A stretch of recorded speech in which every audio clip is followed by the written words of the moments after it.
Hi అండి, నేను మీ Anupama. Welcome back to Satya Anu recipe. ఇవాళ మన స్పెషల్ రెసిపీ టమోటా ఎండు రొయ్యల కూర. సూపర్గా ఉంటుంది. మట్టి పాత్రలో. వీడియో ఎక్కడ స్కిప్ చేయకుండా చూడండి. డెఫినెట్గా ఈ రెసిపీ మీరు ట్రై చేయండి. వీడియో ఎక్కడ స్కిప్ చేయకుండా చూడండి. దీనికి కావాల్సిన ఐటమ్స్ అండి, రొయ్యలు నేను చక్కగా వేయించుకొని సిమ్లో పెట్టుకొని మంట వేడి నీళ్ళలో 10 నిమిషాలు నానబెట్టి కడుక్కున్నానండి 4 సార్లు. అప్పుడు దీంట్లో ఉన్న ఇసుక వేస్టేజ్ అంతా పోతుంది. అప్పుడు శుభ్రం చేసుకొని ఇట్లా పెట్టుకోవాలి. టమోటాలు తీసుకున్నాను 2 కాయలు, ఉల్లిపాయలు, పచ్చిమిర్చి, కరివేపాకు, నూనె, గరం మసాలా, పసుపు, కారం, ఉప్పు. ఇంకెంతకంటే మసాలా ఇంగ్రీడియంట్స్ ఏం అవసరం లేదండి, ఎందుకంటే ఒరిజినల్ ఫ్లేవర్ అనేది పోతుంది. మట్టి పాత్రలో ఆయిల్ వేసేసాను. కరివేపాకు. మట్టి పాత్రలు అండి వంటలు చాలా ఆరోగ్యకరం అండి. పాతకాలం వంటలు ఇలాగే తిన్నారు, మనం కూడా ఇలాగే ట్రై చేద్దాం. ఎన్ని వెజ్ కానీ నాన్ వెజ్ కానీ ఎన్ని రకాల వంటలు ఇందులో చేయగలము, అన్ని రకాలు నేను చేసి చూపిస్తాను.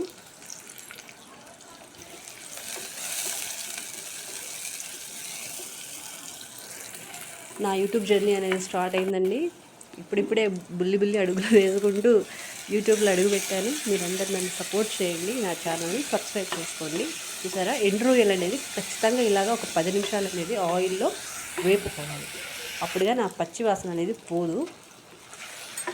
అప్పుడే పోతుంది అనమాట పచ్చి వాసన. వేయించుకున్న తర్వాతే, వేయించుకోకపోతే పోదు. ఇట్లా టమాటాలు కూడా వేసేసి ఒక 5 మినిట్స్ ఉడకనివ్వాలి. పసుపు, కల్లుప్పు. ఎండు రొయ్యలు టమాటా కూర సూపర్ కాంబినేషన్ అండి. అది కూడా మట్టి పాత్రలో విటమిన్స్ అనేది కరగకుండా ఉంటాయి కాబట్టి మీరు డెఫినెట్గా ఈ వంట ట్రై చేయండి. కొంచెం సేపు మూత పెట్టేసుకొని ఉడికించుకుందామండి. ఒక 10 నిమిషాలు మూత పెట్టి అలా వదిలేయాలి. ఇప్పుడు తీసి చూద్దాము. చూసారా, చక్కగా అంతా దగ్గరకు పడింది. టమోటాలు కూడా బాగా మగ్గిపోయాయి.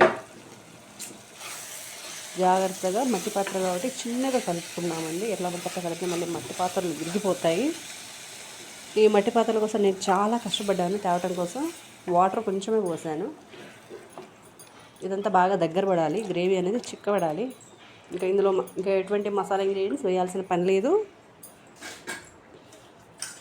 దీనిలో ఒక 10 నిమిషాలు ఉడికించుకోవాలి. కారం వేసాను, గరం మసాలా వేసాను,